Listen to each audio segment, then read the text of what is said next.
देता हूं कि शिक्षा शेरनी का दूध है, जो पिएगा वो दहाड़ेगा।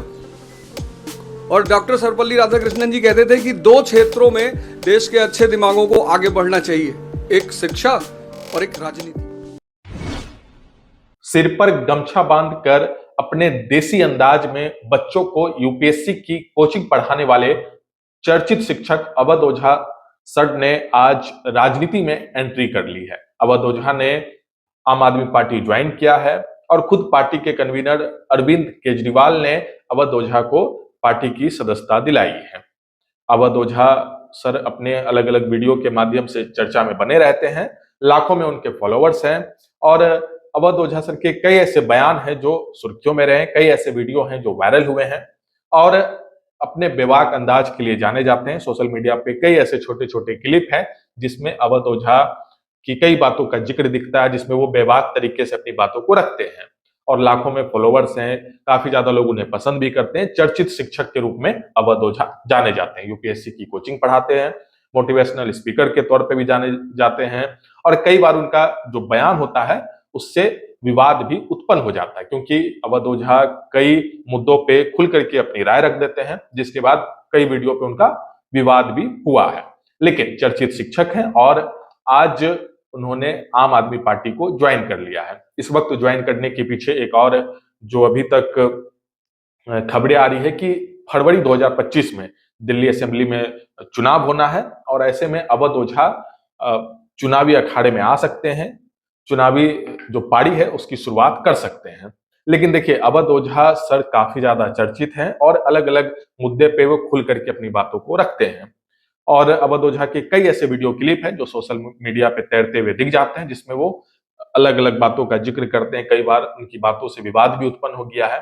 चर्चित शिक्षक हैं और कई बार बातों को खुल करके कहते हैं और राजनीति पे भी अपनी एक उनकी जो समझ है उसको वो रखते हैं, राजनीति पे भी वो बात करते हैं, अलग अलग पार्टियों के बारे में चर्चा करते हैं। कई बार अलग अलग इंटरव्यू में उन्होंने कई ऐसी बातों का खुलासा किया है। सबसे पहले इस बात को समझिए कि जो अवध ओझा सर हैं वो 2024 में एक न्यूज चैनल को इंटरव्यू देते हैं। उस इंटरव्यू में वो कहते हैं कि वो जो लोकसभा चुनाव हुआ, पिछला लोकसभा चुनाव, वो लड़ना चाहते थे, लेकिन प्रयागराज से उन्हें बीजेपी के टिकट पे चुनाव लड़ना था, लेकिन बीजेपी नहीं मानी और उन्हें केसरगंज से चुनाव लड़ने का ऑफर दिया गया। जिसके बाद अवध ओझा कहते हैं कि उनकी मां ने उन्हें केसरगंज से चुनाव लड़ने के लिए मना कर दिया, जिसके बाद बात नहीं बन पाई। उसके बाद वो कांग्रेस के पास गए, कांग्रेस से जो बातचीत हुई तो शुरुआत में तो पार्टी ने इसके लिए तैयार थी कि वो उन्हें प्रयागराज से टिकट देगी, मगर बाद में किशोरी लाल शर्मा को प्रयागराज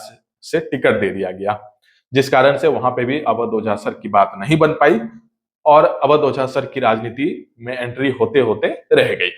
और अवध ओझा कई बार राजनीति पे भी जम करके बोलते हैं, पीएम मोदी से लेकर के लालू प्रसाद यादव, कई ऐसे राजनेता हैं जिन पे उनकी विचारधारा स्पष्ट रूप से अलग अलग वीडियो क्लिप के माध्यम से सामने आती है। देखिए, अवध ओझा सर जब क्लास में पढ़ाते हैं तो उनका जो वीडियो क्लिप है वो काफी ज्यादा वायरल हो जाता है, क्योंकि वो एक देसी अंदाज में पढ़ाते हैं, देसी तरीके से पढ़ाते हैं और उनके जो स्पीच होते हैं वो काफी ज्यादा वायरल होते हैं। जब वो कहते हैं कि शिक्षा वो दूध है कि जो इसे पिएगा वो दहाड़ेगा। इसके साथ ही अवध ओझा ये भी कहते हैं कि जहां पे वो जन्मे, यूपी के गोंडा में अवध ओझा का जन्म हुआ और अवध ओझा अपने पर्सनल लाइफ पे का भी जिक्र करते हैं।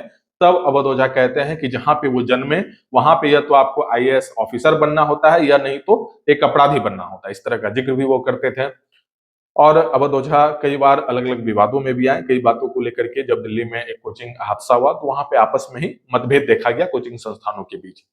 एक अच्छा खासा अवध ओझा का नाम है। अब आम आदमी पार्टी ज्वाइन करने के बाद ये देखना होगा कि आगामी समय में दिल्ली में चुनाव है, वहां पे अवध ओझा किस तरह से राजनीतिक पारी की शुरुआत करते हैं। लेकिन निश्चित रूप से अवध ओझा के आम आदमी पार्टी ज्वाइन करने से पार्टी को कहीं ना कहीं एक मजबूती के साथ साथ जो अवध ओझा लोकसभा चुनाव लड़ने से लेकर के अभी तक का जो उनका राजनीतिक सफर दाव पेच में चल रहा था, अब कहीं ना कहीं वो दिख रहा है कि आगामी दिल्ली असेंबली के चुनाव में वो राजनीतिक पारी की शुरुआत कर सकते हैं। इस पूरे मामले पे आपकी क्या राय है, इस वीडियो के कमेंट सेक्शन में आप लिख सकते हैं। बाकी आप इस खबर को यूट्यूब चैनल पे देख रहे हैं तो चैनल को सब्सक्राइब कर लीजिए, फेसबुक पे देख रहे हैं तो हमारे पेज को फॉलो कर लीजिए, इसके साथ ही हमारे इंस्टा ट्विटर आईडी जरूर फॉलो कर लें। वीडियो देखने के लिए धन्यवाद।